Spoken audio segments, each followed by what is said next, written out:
The times में खुशामदीद।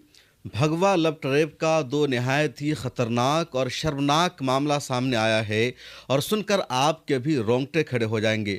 भगवा love trap का एक मामला है उत्तराखंड का और दूसरा मामला है बिहार का, और इन दोनों जगहों पर मुस्लिम महिला की ज़िंदगी के साथ खिलवाड़ किया गया है, उनको बर्बाद किया गया है। और जो लोग केरला स्टोरी 2 बनाकर पूरी दुनिया को, हिंदुस्तान के लोगों को ये बताना चाहते हैं कि मुसलमान लड़के हिंदू लड़कियों के साथ ज़्यादती करते हैं, लव जिहाद करते हैं, इस वीडियो को उन लोगों तक ज़रूर पहुंचा दीजिए।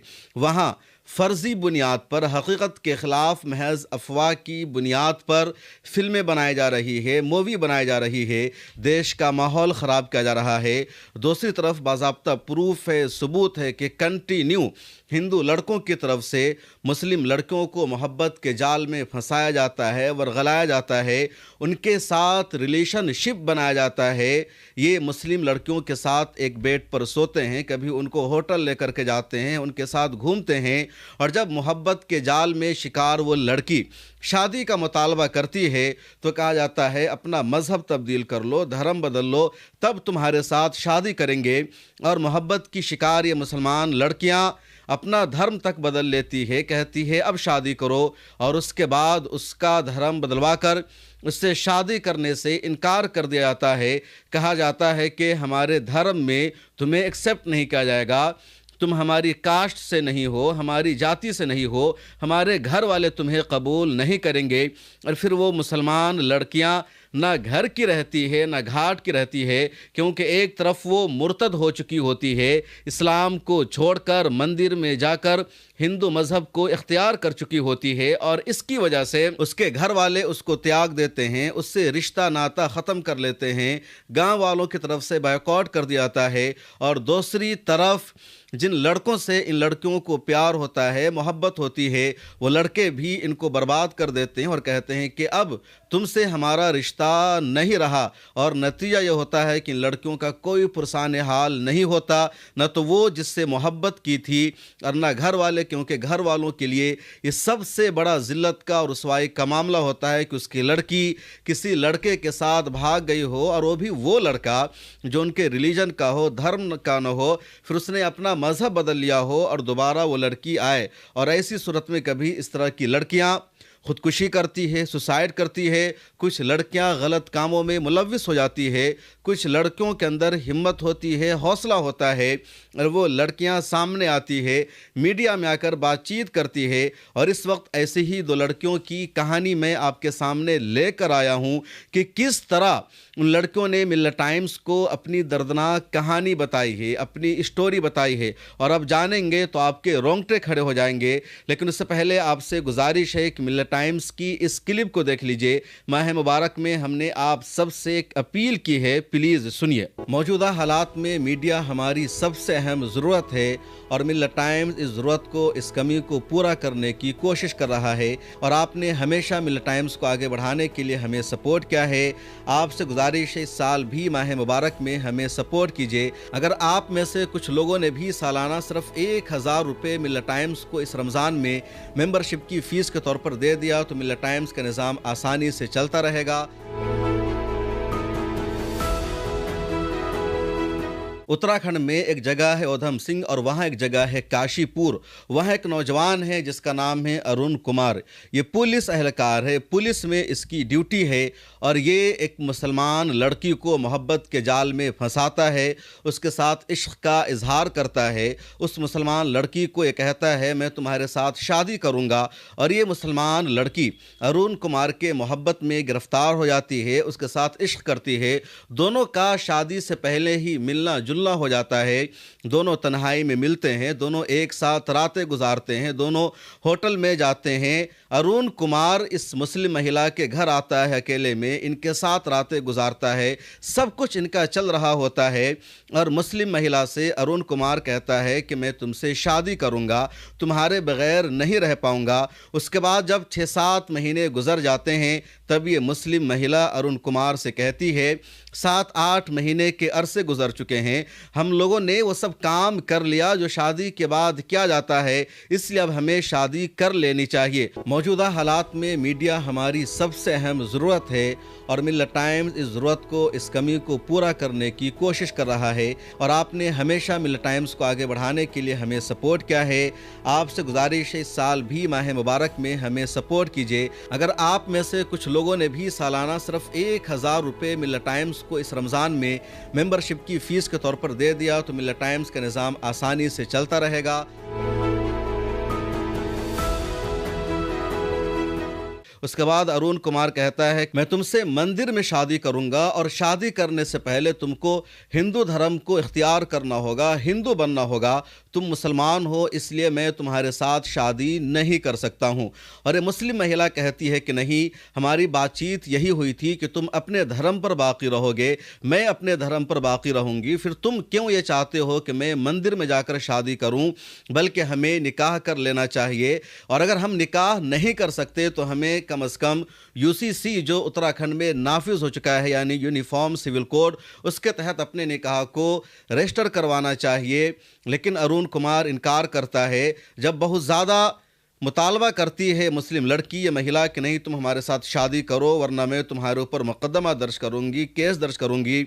उसके बाद अरुण कुमार मंदिर में जाकर इस महिला के साथ शादी करता है। ये लड़की भी तैयार हो जाती है क्योंकि इस लड़की के पास अब कोई ऑप्शन नहीं था अरुण कुमार के अलावा। अपने घर नहीं आ सकती थी, अपने माँ बाप से आंखें नहीं मिला सकती थी, गांव वालों या मोहल्ला वालों के यहाँ ये लौट कर दोबारा नहीं आ सकती थी और अरुण कुमार की शर्तों को मानना इसकी मजबूरी बन चुकी थी। चुनांचे ये अरुण कुमार की शर्तों को मानती है, मंदिर में उसके साथ जाकर शादी करती है। उसके बाद ये मुस्लिम महिला अरुण कुमार से मुतालबा करती है कि अब तुम यूसीसी के तहत हमारी शादी को रजिस्टर करवाओ। लेकिन अरुण कुमार कहता है कि नहीं, मैं शादी को रजिस्टर करवाने वाला नहीं हूँ। उसके बाद ये महिला मुतालबा करती है कम से कम तुम्हारे घर वालों को, तुम्हारे गांव वालों को पता चलना चाहिए, तुम जिस पुलिस स्टेशन में काम करते हो वहां लोगों को पता चलना चाहिए कि हम दोनों मियाँ बीवी हैं, हम लीगल तरीके से साथ रहते हैं। लेकिन अरुण कुमार ने उससे भी इनकार कर दिया और कहा कि नहीं, मैं पब्लिक में अपनी शादी के बारे में नहीं बता सकता हूं। और उसके बाद अरुण कुमार इस महिला के साथ मारपीट करता है, ज़्यादती करता है। ये मुस्लिम महिला बताती है कि अरुण कुमार एक दिन उसके घर पर आ गया और घर पर आकर उसके बाल को नोचता है, उसको मारता है। मुस्लिम महिला ने अपनी ऑडियो भेजा है जिसमें भद्दी भद्दी गालियां ये शख्स दे रहा है अरुण कुमार। और हैरत की बात यह है कि अरुण कुमार कोई आम शख्स नहीं है, बल्कि उत्तराखंड पुलिस में मुलाजिम है, पुलिस एहलकार है और वो इस तरह की हरकतें कर रहा है। आप पहले इस मुस्लिम महिला की वीडियो को, इनकी बाइट को सुनिए। इन्हीं चीज़ों को झेल रहे हैं, क्या कहाँ से आपकी ये शुरुआत हुई?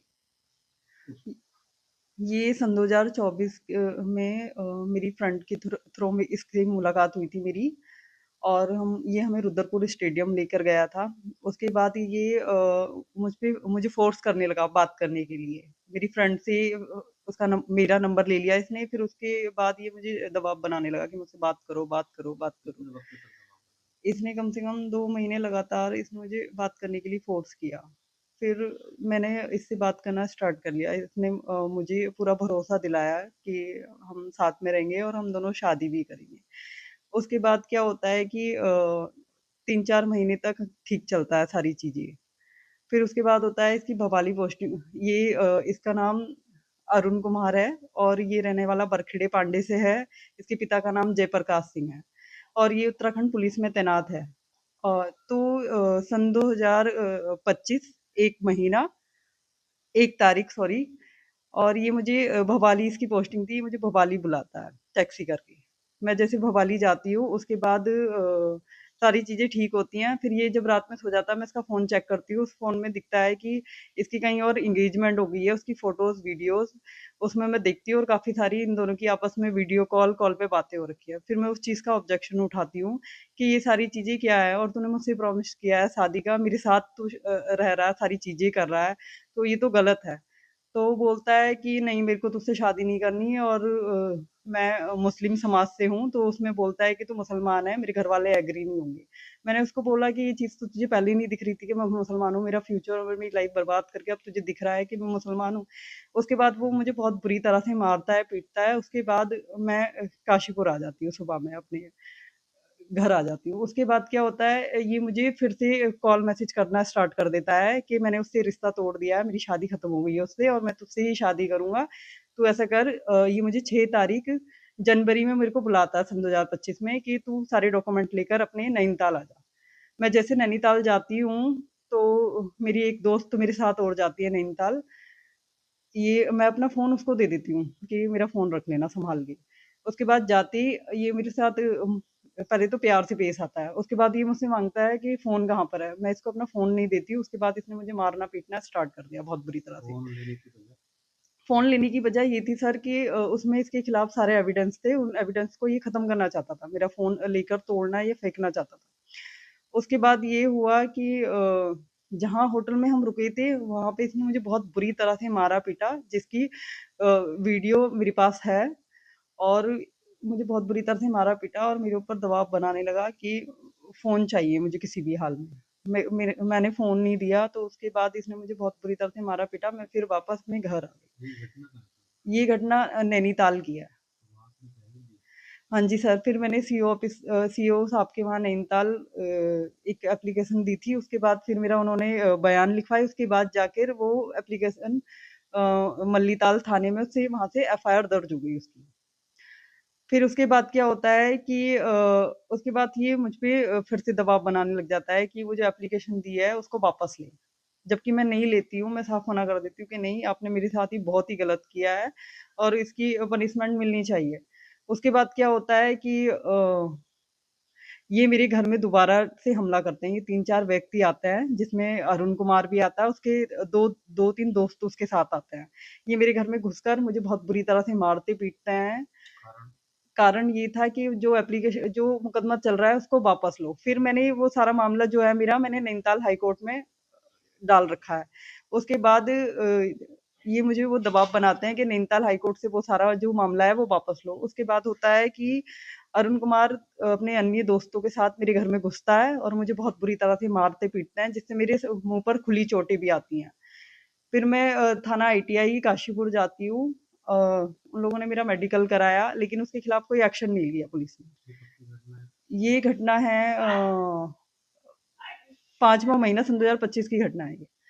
उसके बाद क्या होता है सर कि इसके ऊपर कोई कार्रवाई नहीं करते। मैं मेरे को कम से कम 2 हफ्ते हो जाते हैं वहाँ चक्कर काटते हुए कि आप मेरी एप्लीकेशन उसके खिलाफ क्यों एक्शन नहीं ले रहे हो? वो जब मुझे मार देगा, आप जब जाके एक्शन लोगे, फिर भी उसके खिलाफ कोई कार्रवाई नहीं होती। फिर पुलिस का उसके कहना क्या रहता है? पुलिस का कहना होता है कि हाँ, हम कर रहे हैं, लेकिन कुछ नहीं करते थे वो लोग। उसके बाद मैं अपनी एप्लीकेशन लेकर सीधा रुद्रपुर गई एसएसपी साहब के वहाँ पे। फिर मैंने जो घटना मेरे साथ घटी है, मैंने सारी घटनाएँ उनको बताई कि सर मेरे साथ ये चीज़ें हो रही हैं। फिर उन्होंने एक एप्लीकेशन दी, फिर जाके इन्होंने मुकदमा दर्ज कराया। फिर भी उसको अरेस्ट वगैरह नहीं किया इन लोगों ने। फिर उसके बाद क्या होता है, उस पे 2 मुकदमे दर्ज हो जाते हैं और मैं दोनों मुकदमे जो है मेरे नैनीताल हाई कोर्ट में दे देती हूँ अपने। उसके बाद इनको ये लोग योजना बना रहे होंगे। मेरे को पहले तो कुछ समझ नहीं आया। फिर ये प्यार से मेरे पास आता है, बोलता है कि मुझे तुझसे प्यार है और मैं शादी करना चाहता हूँ। ये सारी चीज़ें करके वो मुझसे एक हिंदू रीति-रिवाज में मुझसे शादी करी करी उसने, जिसकी फ़ोटोज़, वीडियोज़ मेरे पास हैं। और हिंदू रीति-रिवाज से अच्छे से बिल्कुल जैसे फेरे, मांग भरना, मंगलसूत्र पहनाना और जयमाला करना, उसमें सारी चीज़ें उसमें है मेरे पास फ़ोटोज़, वीडियो। उसके बाद 1-2 महीने तक मेरे साथ ठीक से रहता है। उसके बाद फिर मेरे ऊपर दबाव बनाता है कि जो नैनीताल में मामला चल रहा है उसको वापस ले। मैं उसको बोलती हूँ कि मैं वापस तभी लूँगी या तो यूसीसी में रजिस्ट्रेट कराओ शादी, नहीं तो कोर्ट मैरिज करो। फिर ये मुझे साफ मना कर देता है कि नहीं, मेरे को कुछ नहीं कराना, मेरे को तेरे साथ रहना ही नहीं है। फिर मैंने बोला जब रहना नहीं था तो ये शादी क्यों की? सारे में मेरी क्यों इतनी बदनामी करा दी? पूरे मतलब मुस्लिम समाज को मेरे और जितने भी मतलब सारे समाज के लोगों को पता लग गया था कि इसने मेरे से हिंदू रीति-रिवाज़ों में शादी किया। उसके बाद क्या होता है कि उसी दौरान मैं प्रेग्नेंट भी हो जाती हूँ। यही मेरा अल्ट्रासाउंड करा के लेकर आता है, उसमें प्रेगनेंसी मेरी दिखती है। उसके बाद ये अपने बाप को बताता है, जयप्रकाश को, कि ऐसे-ऐसे करके ये प्रेग्नेंट हो गई है, तो उसका बाप बोलता है किसी भी हाल में वो बच्चा नहीं होना चाहिए। फिर ये लोग इसने मुझे इतनी बुरी तरह से मारा, पीटा और मेरा बच्चा वो खराब करा दिया पूरा और ख़त्म करा दिया मेरा बच्चा। फिर उसके बाद क्या होता है, अननोन व्यक्ति मेरे घर के आस-पास सब मुझ पे निगरानी रखते हैं कि मैं कहाँ जा रही हूँ, क्या कर रही हूँ, पूरी इन्फॉर्मेशन उसको देते हैं। फिर मैं काफ़ी दिनों से ये सारी चीज़ें नोट कर रही हूँ। फिर उसके बाद 13 तारीख 12वाँ महीना सन 2025 को मैं अपने घर के बाहर थी और ये आता है और मुझे बहुत बुरी तरह से मारते-पीटते, खचेड़ के अपने साथ ले जाता है और जिसकी वीडियोज़ मेरे पास है, मेरे घर के सामने कैमरे लगे हैं, वहाँ से मैंने वीडियो ली हुई है। पूरी वीडियो है मेरे पास, उसमें मुझे मारते हुए, खचेड़ते हुए बहुत बुरी तरह से लेके चला जाता है। फिर पूरी रात गाड़ी में अपने साथ रखता है। मेरे घर के थोड़ा-सा आउट एरिया में थोड़ी-सी खेतों की लोकेशन है, उधर की साइड ले जाके पूरी रात मेरे साथ ज़बरदस्ती शारीरिक संबंध बनाता है और बोलता है किसी को बताया कुछ भी किया तो हम तुझे नहीं छोड़ेंगे, हम तुझे जान से मार देंगे, किसी को बताना नहीं कुछ भी और मेरी जो फ़ोटोज़, वीडियोज़ हैं उसको वायरल करने की धमकियाँ भी देता है। इसका प्रमाण क्या है जो जान से मारने की धमकी देता है?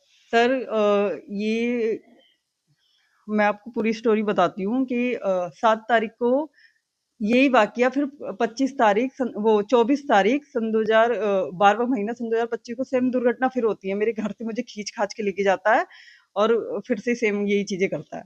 फिर उसके बाद क्या होता है 7 तारीख को मेरे ऊपर दबाव बनाता है कि नैनीताल पोस्टिंग थी 7 तारीख दूसरा महीना सन 2026 को, ये मुझे दबाव बनाता है नैनीताल आने का। मैं नहीं जाती हूँ, मैं साफ मना कर देती हूँ। उसके बाद ये मुझे वहाँ पे भी मुझे जान से मारने की धमकी देता है, जिसकी मेरे पास ऑडियो रिकॉर्डिंग है।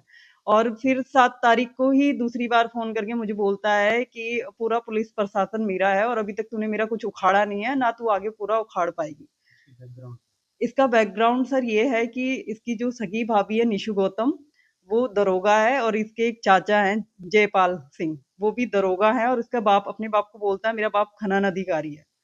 तो सर इनका बैकग्राउंड जो है काफ़ी मतलब हाई है तो इस करके ये इस चीज़ का फ़ायदा उठाते हैं और यहाँ पुलिस प्रशासन भी मेरा साथ बिल्कुल नहीं देती। सारे एविडेंस होने के बावजूद भी कोई भी सुनवाई मेरी नहीं होती। तारीख को जब मेरे ऊपर दबाव बनाता है मुझे बुलाने का, मैं नहीं जाती तो ये 8 तारीख को मेरे ऊपर मेरे घर आके हमला कर देता है। जबरन मेरे घर में घुस के सबसे पहले तो मुझे बहुत बुरी तरह से मारता-पीटता है। उसके बाद ज़बरदस्ती मेरा बलात्कार करता है। फिर उसके बाद मैंने 112 को फ़ोन किया दुर्घटना क्रम में। तो जैसे वो देखता है कि मैंने 112 को फ़ोन कर दिया है, तो मुझे धमकी देते हुए निकलता है कि हम तुझे जान से मरवा देंगे अगर इसकी सूचना तूने पुलिस को दी और मेरे खिलाफ कुछ भी किया तो। तो फिर ये सर चला जाता है यहाँ से।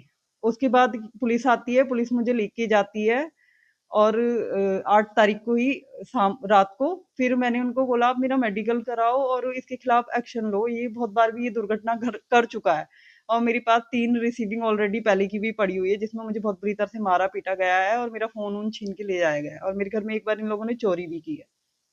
जिसमें चोरी में जितने भी कोर्ट से रिलेटिव और इस केस से रिलेटिव डॉक्यूमेंट थे वो सब चुरा के ले गया ये। उसके बाद क्या होता है 8 तारीख को मेरा रेप करके फिर 9 तारीख को किसी अन्य व्यक्ति के साथ मुझे जान से मारने की योजना बना रहा है, जिसकी ऑडियो रिकॉर्डिंग भी मेरे पास है। पुलिस के पास जब आप गए थे सर तो जी। उनका क्या आश्वासन था? सर मैंने पुलिस को वो रिकॉर्डिंग सुनाई कि जिसमें मुझे जान से मारने की योजना बना रहा है, तो पुलिस कोई एक्शन नहीं लेती है। 9 तारीख को भी ना वो मेरा मेडिकल कराती हैं और ना ही वो कोई भी मुझे रिसीविंग देती है, ना कोई एफआईआर दर्ज करती है। उसके बाद ये होता है कि पुलिस पुलिस ने कोई कार्रवाई नहीं करी 9 तारीख को भी, ना ही उन्होंने मेरा मेडिकल कराया और ना ही उसके खिलाफ कोई भी मेरे को रिसीविंग दी, ना उसकी एफआईआर दर्ज कराई। 9 तारीख को एक बाजपुर से एक दरोगा आती हैं, वो मुझसे साफ मना करती हैं कि ना मैं रिसीविंग दूँगी, ना मैं मेडिकल कराऊँगी। और पुलिस का ऐसा बिहेवियर था, बहुत ही बुरा बिहेवियर था। मुझे लगता है उत्तराखंड काशीपुर की पुलिस प्रशासन जो है पूरा वो मेरे मरने का वेट कर रही है। जब मुझे वो लोग जान से मार देंगे जब जाके वो एक्शन लेंगे।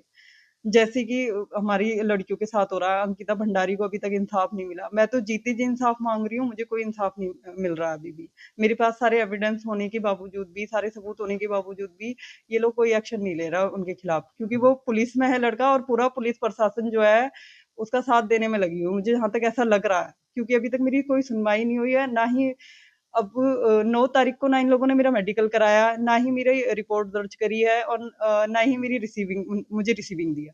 फिर 10 तारीख को मंगलवार है, 10 तारीख को मंगलवार होता है, मंगलवार के दिन हमारे एसएसपी साहब यहाँ पे बैठते हैं, एक जनता दरबार लगता है।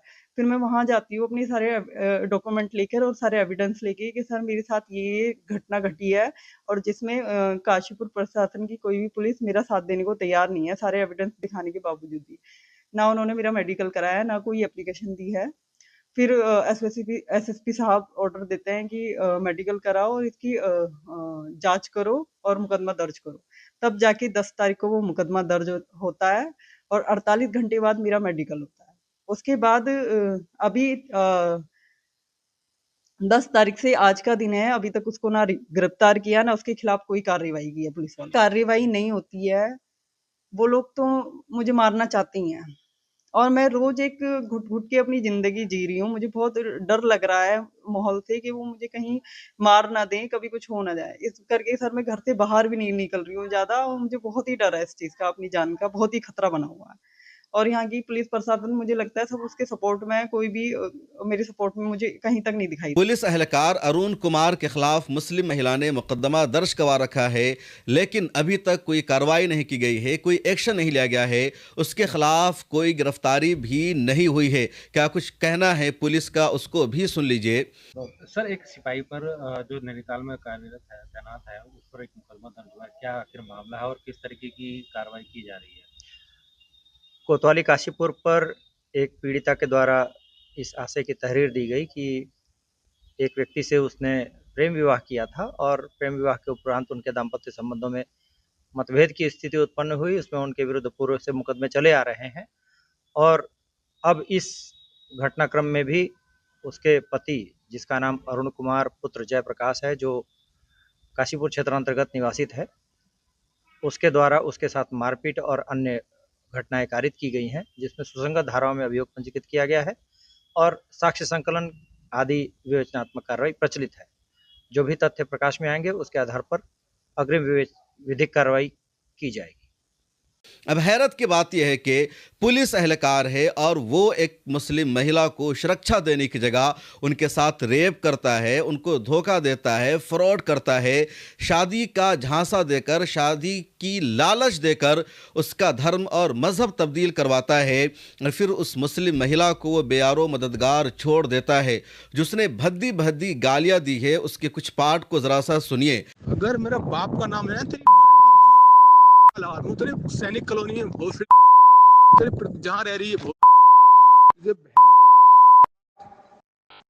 तभी इससे काटूंगा तेरी कलम, टेंशन मत ले, काटूंगा, काट बहुत बुरा। और मैंने लगातार स्क्रीन पर आपको दिखाया कि इन दोनों की मंदिर में शादी हो जाती है, दोनों साथ रहते हैं, मुस्लिम महिला बाज़ाब्ता प्रूफ पेश कर रही है, उसके बावजूद अरुण कुमार अब उसको मारता है, पीटता है और उसको एक्सेप्ट करने को तैयार नहीं है। और यही होता है जब आप शादी के लिए अपना धर्म बदल लेते हैं, अपने मजहब की कुर्बानी दे देते हैं। और मुस्लिम लड़कियों को, आजकल की लड़कियों को ये लगता है कि मोहब्बत सबसे आगे है, मोहब्बत हर चीज़ पर हावी है, लेकिन जिसके साथ तुम मोहब्बत करती हो उसका एजेंडा कुछ और होता है, उसका मिशन कुछ और होता है। और इस तरह के वाक़यात लगातार सामने आ रहे हैं। एक और वाक़या सामने आया है बिहार का। बिहार में मुजफ्फरपुर एक ज़िला है और मुजफ्फरपुर में औराई एक ब्लॉक है, एक थाना है, वहाँ एक गांव है मकसूदपुर और पढ़े लिखे मुसलमान यहाँ रहते हैं। औराई में एक स्कूल है जिसके प्रिंसिपल का नाम है राकेश और उसकी उम्र 60 साल है। उसी स्कूल में एक मुस्लिम महिला भी टीचर है जिसका नाम है शाइस्ता खातून या कह लीजिए शाइस्ता परवीन और उसकी उम्र 28 साल है। शाइस्ता परवीन की शादी भी हो चुकी थी, इसके बावजूद 60 साल के राकेश से शाइस्ता परवीन को मोहब्बत हो जाती है और ये दोनों साथ में रहने लगते हैं, लिव इन में रहने लगते हैं। और स्कूल में शाइस्ता पढ़ाने जाती थी। राकेश वहाँ के प्रिंसिपल है, वो शाइस्ता परवीन से ताल्लुक़ में थे, रिलेशनशिप में थे।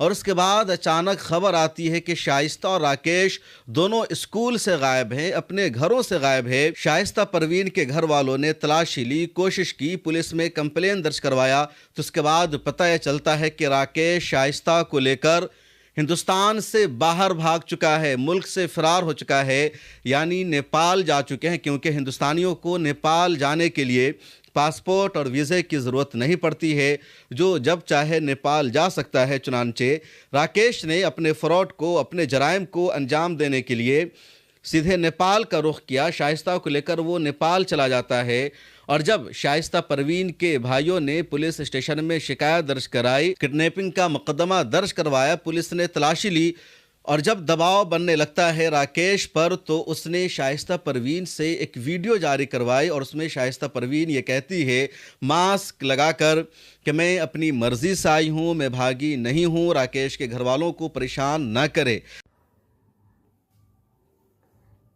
हम शादी खुद अपनी मर्जी से किए हैं और 2025 में ही हमने शादी सर से किया था और उसके बाद जो भी कंडीशन है सब मेरे लिए ठीक है। हम कहीं भी हैं तो सुरक्षित हैं, इसीलिए उनके घर वाले को परेशान ना करे कोई भी आदमी, उन पर ज़बरदस्ती कोई क्लेम न लगाए। हम अपनी मर्जी से जो भी किए सब अपनी मर्जी से किए, उन पर कोई दबाव न डाले। लेकिन वीडियो में शाइस्ता जो बोल रही है, साफ पता चल रहा है कि वो भागी नहीं है, उसको भगाया गया है। जो वादे उसके साथ किए गए थे, वादे पूरे नहीं हुए और उसके साथ भी धोखा हुआ है, फरेब हुआ है। एक और हैरत अंगेज़ बात इसमें आ गई, वो ये कि शाइस्ता परवीन शादी के लिए जाती है नेपाल और एक मंदिर में दोनों यानी राकेश और शाइस्ता शादी भी कर लेते हैं। राकेश जिसकी उम्र 60 साल है, पहले से शादीशुदा है, उसके पास बच्चे हैं, उसकी वाइफ है और वो नेपाल भागता है, शाइस्ता को लेकर जाता है, दोनों मंदिर में शादी भी कर लेते हैं। उनकी तस्वीर सामने आती है और इसी के बाद यकीन हो जाता है कि दोनों ने वहाँ जाकर शादी की है। लेकिन शादी होते ही नेपाल में 2 दिन बाद शाइस्ता परवीन को बच्चा हो जाता है। ये पहले से प्रेग्नेंट थी और इसकी डिलीवरी हो जाती है और इस खबर ने और लोगों को हैरान किया कि अगर शाइस्ता को खुद जाना था शादी करने के लिए तो किसी दूसरे टाइम पर जा सकती थी, इसका इंतज़ार कर सकती थी। जब उसका बच्चा पैदा होने वाला था तभी शाइस्ता क्यों गई नेपाल, क्यों उसने शादी की राकेश से। और यहीं से लोगों ने सवाल उठाना शुरू कर दिया कि शाइस्ता को जो बच्चा हुआ है वो बच्चा उसके शौहर का नहीं है जिससे शाइस्ता की शादी हो रखी थी, बल्कि वो राकेश का बच्चा हो सकता है। और इसीलिए लास्ट टाइम पर शाइस्ता राकेश के साथ नेपाल जाती है, वहाँ उसको बच्चा पैदा होता है और मंदिर में शाइस्ता हिंदू रीति रिवाज के मुताबिक शादी को अंजाम देती है राकेश से। और अब शाइस्ता के लिए घर वापसी पॉसिबल नहीं है, हालात ख़राब होते जा रहे हैं। पिछले 1 हफ्ता से वाक़या चल रहा है, पहले लोकल मीडिया ने इसको अपने यहाँ छापा और अब नेशनल मीडिया में खबर छप रही है कि अगर किसी को मोहब्बत हो जाए, इश्क हो जाए तो उम्र नहीं देखा जाता। लेकिन यहाँ मामला सिर्फ इश्क का नहीं है, मोहब्बत का नहीं है, बल्कि मोहब्बत के नाम पर बर्बाद किया जाता है, लड़कियों की ज़िंदगी को तबाह किया जाता है और वन साइडेड खबरें चली जाती है। अगर कोई मुसलमान लड़का किसी हिंदू लड़की से मोहब्बत करता है या अगर मुसलमान लड़का हिंदू लड़की आपस में रिलेशनशिप में रहते हैं, ये दोनों आपस में शादी करना चाहते हैं और उन दोनों की रज़ामंदी होती है, वो मुसलमान लड़का पूरी ज़िंदगी हिंदू लड़की को अपने साथ रखता है, कभी घर से नहीं भगाता, किसी तरह की ज़्यादती नहीं करता। इसके बावजूद मीडिया उस मोहब्बत को लव स्टोरी का, लव जिहाद का नाम देती है। लड़की पर दबाव बनाया जाता है कि वो लड़के से मोहब्बत ना करे और अगर कोई मुसलमान लड़का हिंदू लड़की से शादी कर लेता है तो उस लड़के पर 10 तरह का मुकदमा दर्ज कर दिया जाता है, 10 तरह की सेक्शन लगा दी जाती है और उसकी ज़िंदगी जेल में कटती है। मोहब्बत तो खुद उसकी बर्बादी का ज़रिया बन जाता है। इन दिनों एक ऐसी वीडियो सोशल मीडिया पर वायरल हो रही है, लड़की कह रही है, सहारनपुर का मामला है कि मैं खुद आई हूँ और मैं इसी के साथ रहना चाहती हूँ, लेकिन उसके घर वाले मानने को तैयार नहीं। और इसी तरह के वाक़यात को बुनियाद बनाकर केरला स्टोरी जैसी फिल्में आती है, अजमेर 92 जैसी फिल्में आती है, कश्मीर फाइल जैसी फिल्में बनाई जाती है। मुसलमानों के बारे में एक नेगेटिव चलाया जाता है कि मुसलमान हिंदू लड़कियों को मोहब्बत के जाल में में फंसाकर बदनाम करते हैं।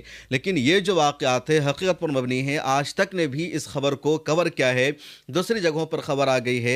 और जो उत्तराखंड का मामला है वो सबसे ज़्यादा सीरियस है। उस मुस्लिम महिला का नाम छुपाया गया, इसलिए मैं नहीं बता रहा हूँ। लेकिन अरुण कुमार के खिलाफ जो एक्शन होना चाहिए था अभी तक नहीं हो सका। आखिर क्यों? इस वीडियो में इतना ही। और आखिर में आपसे गुजारिश, इस वीडियो को देख लीजिए, मिल्ला टाइम्स को फाइनेंशियली सपोर्ट कीजिए। आपका अपना मीडिया हाउस है। अगर आप मिल्ला टाइम्स को सपोर्ट करेंगे, आप ताउन करेंगे तो मिल्ला टाइम्स आगे बढ़ेगा। अस्सलाम वालेकुम रहमतुल्लाहि व बरकातुहू। मौजूदा हालात में मीडिया हमारी सबसे अहम ज़रूरत है और मिल्ला टाइम्स इस ज़रूरत को, इस कमी को पूरा करने की कोशिश कर रहा है। पिछले 10 सालों से हर चैलेंज और मुश्किल का सामना करते हुए लगातार हम आपकी आवाज़ उठा रहे हैं, मीडिया के मैदान में काम कर रहे हैं और आपने हमेशा हमें सपोर्ट भी किया है। मिल्ला टाइम्स सिर्फ यूट्यूब चैनल का नाम नहीं है, बल्कि मिल्ला टाइम्स का अंग्रेज़ी डेस्क है, जहाँ अंग्रेज़ी में हम खबरें शाया करते हैं, सोशल मीडिया पर पोस्ट करते हैं। मिल्ला टाइम्स का हिंदी डेस्क है, मिल्ला टाइम्स का उर्दू और बंगला डेस्क भी है और 4 ज़ुबानों में हम वेबसाइट पर खबरें शाया करते हैं, सोशल मीडिया पर हम खबरें पोस्ट करते हैं। इसके अलावा यूट्यूब पर हम एक्सप्लेनर वीडियोस बनाते हैं, ग्राउंड पर जाकर रिपोर्ट करते हैं, इंटरव्यूज़ करते हैं, पॉडकास्ट करते हैं और मिल्ला टाइम्स ने अब डॉक्यूमेंट्री बनाना भी शुरू कर दिया है। इस साल हमने एक शानदार प्रोग्राम का इनेकाद भी किया। मिल्ला टाइम्स की ऑफिस है, मिल्ला टाइम्स का 20 लोगों का स्टाफ है। इसके अलावा भी मिल्ला टाइम्स के कई सारे अखराजात हैं, बहुत सारे एक्सपेंसेस हैं और आपने हमेशा मिल्ला टाइम्स को आगे बढ़ाने के लिए हमें सपोर्ट किया है। आपसे गुजारिश है, इस साल भी माह मुबारक में हमें सपोर्ट कीजिए। अगर आप में से कुछ लोगों ने भी सालाना सिर्फ 1000 रुपये मिल्ला टाइम्स को इस रमज़ान में मेंबरशिप की फ़ीस के तौर पर दे दिया तो मिल्ला टाइम्स का निज़ाम आसानी से चलता रहेगा। मिल्ला टाइम्स मज़ीद मजबूत होगा, हमारी टीम मज़ीद बड़ी होगी। आपकी स्क्रीन पर QR कोड मौजूद है, अकाउंट नंबर मौजूद है, UPI नंबर मौजूद है और गूगल पे, फ़ोन पे नंबर भी मौजूद है। आप जैसे चाहें मिल्ला टाइम्स को सपोर्ट कर सकते हैं। आप अपनी रकम हम तक भेज सकते हैं, डिस्क्रिप्शन में भी लिंक मौजूद है। और आपसे एक आखिरी गुजारिश ये है कि इस वीडियो को देखकर स्किप मत कीजिए, बल्कि इस वीडियो को आगे शेयर कीजिए अपने दोस्तों से, अपने रिश्तेदारों से, सोशल मीडिया पर इसको शेयर कीजिए, अपनी स्टोरी में लगाइए और एक मजबूत मीडिया हाउस बनाने में अपना किरदार अदा कीजिए।